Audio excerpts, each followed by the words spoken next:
Rõõm on tervitada teid Õhtustuudios. Kas teie kujutate ette ennast magamas näiteks mesilastaru peal või näiteks laskma ennast nõelata mesilasel täiesti tahtlikult, lihtsalt sellepärast, et olla tervem? Meie ühte neist kahest hakkame siin tegema ja võin öelda, et mul veel und ei ole, nii et võite aru saada, kumb siis käiku läheb. Eestis on tõepoolest selline ainulaadne uus teraapia, kus kasutatakse tõepoolest mesilasi ja meil on hea meel öelda mesilasteraapia tegijale tere õhtust. Tere, Julia. Tere. Sul on kaasas üks karbike. Siin sees on armsad kodumaised mesilased, kes ongi siis mesilasteraapia peategelased. See on Ida-Virumaa pärit mesilased, meie Honeywolf mesilast ja tavalised mesilased, kes lendavad, korjavad mett ja inimesed kahjuks ei tee veel, mis kasu nad toovad. Aga mesilasteraapia ja apiteraapia. Nii, ja mis see teraapia tähendab? Et kui ma saan aru, et te ohverdate päris palju mesilasi, eks ole, ja panete need inimestele peale ja need siis mesilased nõelavad inimesi, eks ole.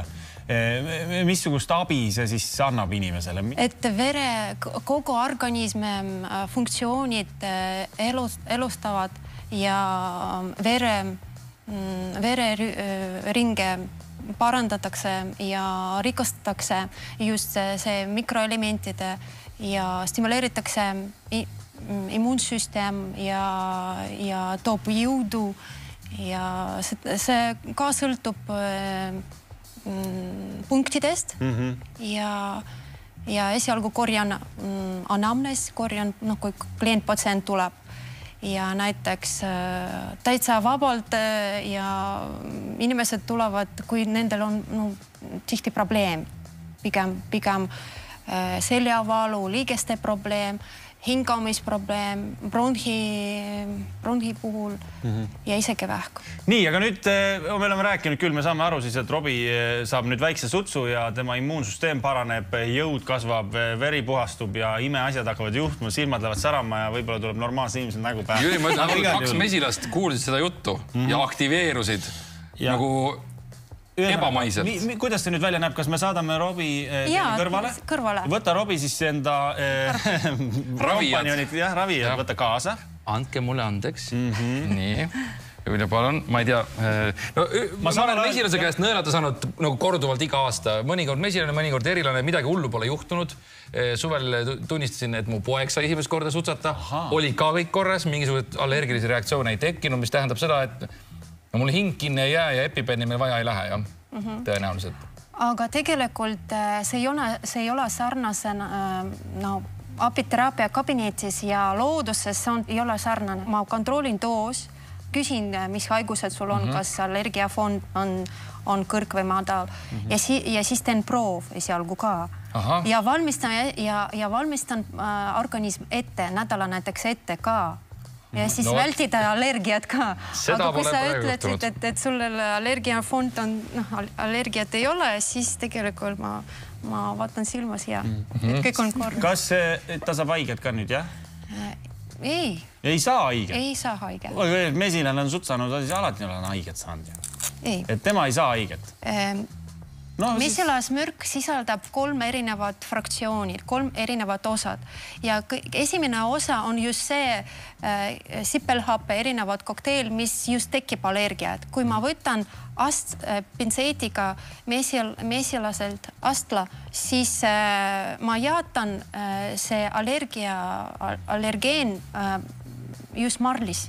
Ja siis pärast manipuleerin juba täiesti ohutu nagu nõilramis. Aha, mina saan siis selle nagu parema pala sealt sellest mürgist, jah? Nii et tõenäoliselt seda nii-öelda halb osa, mis siis valu tekitab ja ebamugust allergiat tekitab, mina ei saa. No ma vaadata ikkagi taha, sest see on natuke nagu sarnane, nagu lähen arsti juurde verd võtma, sest mul ei ole põhjust sinna vaadata. Aga sõbrakene, vaata mulle otsa. Ja see ei ole üldse parem vaade, ma vaatan Juulile otsa. Vaadake ja valmistan ka see psühhoemotsionaalselt, sellepärast keha on valmis. Aga psühhoemotsionaalselt, kui me kaartus on, kui siis me nagu tõstame rohkem seda allergia, et siis me Aga Robi ei karda midagi. Robi ei karda absoluutselt mitte. Jumal hoidku, inimene õpib lenduriks. No mis seal enam see maa peal olevad asjad, meest enam hirmutada, otsib juba endale retki sinna taevastesse. Ma läheks pigem nagu lendama, kui praegu laseks mesil nõelata, aga no selge. Ja tavaliselt tulevad just inimesed, kes proovisid juba oma elus kõiki, ravimid enam ei aita ja siis nad pöörduvad just see teraapia. Igaks juhul ma panen ka plasterid. Nii, uks on avatud. Uks on avatud, mesilased on rahulikud, sõbralikud. Ja need on Ida-Virumaa mesilased, kes ongi ainult selleks asjaks siis kasvatatud, eks ole, me saame aru. Ja need ei ole lihtsalt kuskilt kellegi mesitarust toodud nagu siia. Juveliirtöö ka, et võtta aastale. Kuna mina oskan, tean kõik eluviis, kuidas nad elavad, kuidas nad kõik organid ja nüüd te võtate ise selle astla välja sealt? Jaa. Oi. Ja astel tuli välja. Nii. Ja just see kokteel mikroelementid, fermentid, mis on organismil on vaja, just siin on sees alla astla. Nii, ja nüüd te võtate selle astla. Ja, panen karbi tagasi. Ja sutsate sellega robi, jah? Niimoodi ma ei olegi seda astelt nagu varem näinud, et see on juba eemandatud ja nüüd sul siis pinseti vahel. No nii, oi. Nii, ja nüüd? Ikkagi käis suts, jah? Ja tuleb veel üks, väga hea. Ja siis me saame ühe Pireti eest ka panna. Paistab, mitu korda! Valus või? Ja, ikka muidugi, nagu nõelanud ju. Ikka täitsa valus või? Ei, astlega ei ole nii valus. No ma aidan praegu vastupist. Nüüd see on püsiv, nüüd ta nagu hoiab seda valu. Et see on püsiv valu, jah? Kuule, aga siis läheb täpselt nii, nagu ma lootsin. Ai, see on ikka... Ja see sõltub ka punktides, näiteks selja peale ei ole nii valus. Ja see on selline tundlik koht ka. Ja tundlik koht, see on immuunpunkt. Sa võis, ma nüüd tunnen nagu... Kogu käed on... Ja nagu kui sa tehakse vaktsiini, eks ole, õla peale, siis tunned, kuidas see läheb sulle kuidagi õll jääb soojaks ja see on ikka päris valus, jah? Kui inimene tuleb, siis mitu mesilast tema peal nii-öelda siis ära kasutatakse, et kui palju neid nõelu kehasse pannakse? No alustame ühest. Ja siis vaatan reaktsiooni ja siis pärast, ka sõltub mõnikord 3, 5, 7. Aga Robil ei hakka täna 7 tegema? Ei. Võib-olla pärast saada. Nüüd ongi kõik, jah? Ja ma panen ka... Plaastri peale, ma tahaks... Mitte plaastri, vaid ka vahas on ka nagu... Oi, see nagu... Oi, nüüd hakkab... Oi, täitsa valus hakkab, jah? Nüüd ta nagu püsib see valu. Sa oled kindel, et sul Taruvaigu salv. See nüüd läks nagu... Minut hiljem hakkas nagu eriti valus, jah? Jüri, ära naera, mul on viimane hädas, ma praegu... Ma ei ole ammu nii valusad seda... Mulle lihtsalt meeldib see, et kui me arvutasime, kes sutsu saab, eks ole, siis ma ütlesin, mina ei taha, see on valus, Robin, pole probleemi. Palun väga sõbraks. See näitab, et mina olen valmis eksperimendi nimel kannatama. Rohkem tundlikud. Ja ta on väga tundlik mees, aga tule istu mulle kõrvale tagasi ja ühesõnaga Robi keha saab nüüd sellise mõnusa väikse värskenduse ja tal hakkab mõne hetke pärast ju palju parem. Teine asi, mis te tegelikult seal samas teete, on selline patenteeritud asi, mida tehakse ainult Eestis, ainult teie juures ja see on siis selline mesilaste teraapia, kus inimesed lebavad mesilaste tarude peal, eks ole. Ja mis siis seal toimub? Mil moel see siis inimest aitab?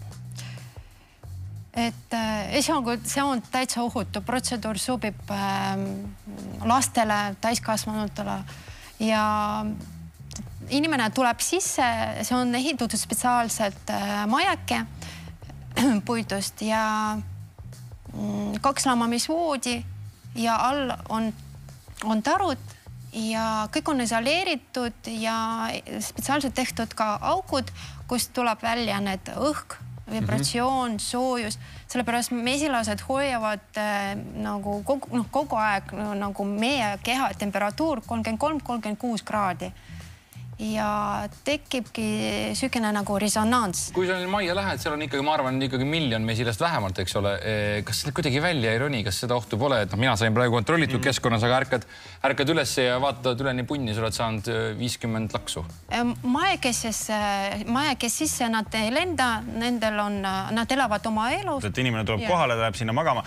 Aga mil moel seal peal siis olemine nüüd reaalselt aitab? Et ma saan aru, seal tekib vibratsioon, eks ole, mesilased teevad tiiva liigutusi ja need on sellises rütmis ja need mõjuvad inimestele hästi. Ja te olete selle avastanud. See vibratsioon,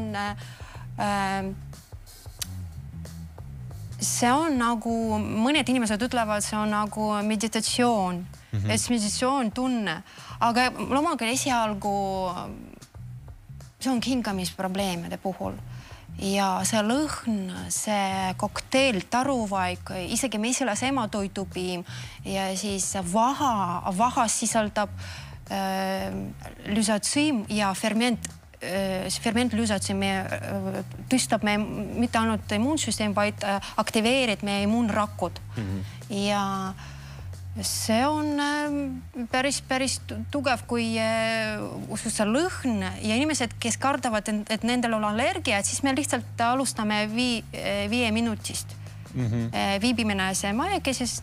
Ja kui kaua maksimaalselt seal viibitakse?